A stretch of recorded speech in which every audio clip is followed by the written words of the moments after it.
Hey, do you want to elevate your sales game? I want you to think more consciously about the advice that you give your clients, your presentations.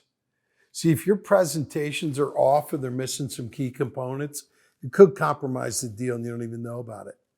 One of the things when I review proposals our clients send to us, one of the things I always recommend is do a better job of explaining your understanding of the client. See, clients today, they want to be understood.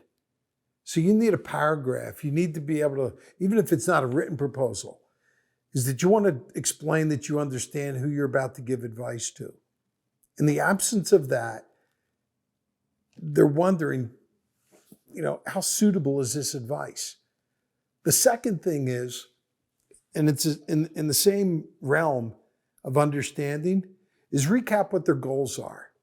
And the reason why goals are important, I'm sure you're sitting there saying, yeah. Well, yeah. If you gave me your last 10 proposals, I bet your goals to your client weren't even included or they weren't clear.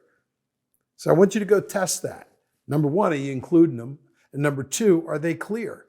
If you're listing like 5 goals, then you don't understand the client's goals.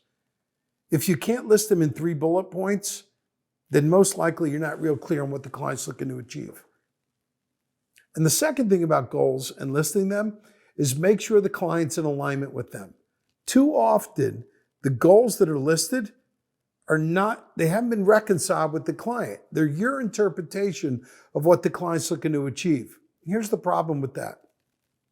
If there's multiple stakeholders that's going to evaluate your advice, your proposal, or your recommendations, now you're leaving this to chance on how they're going to evaluate your advice.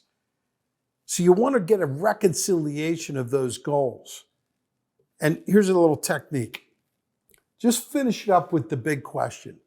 So the big question is how we improve sales performance and at the same time differentiate ourselves in a really crowded market space. Is that what we're trying to achieve? And when they say yes, now you know what your advice and recommendations need to be aligned with. Now you also know how they're going to evaluate your advice and recommendations. So understanding and goals, include them in every proposal.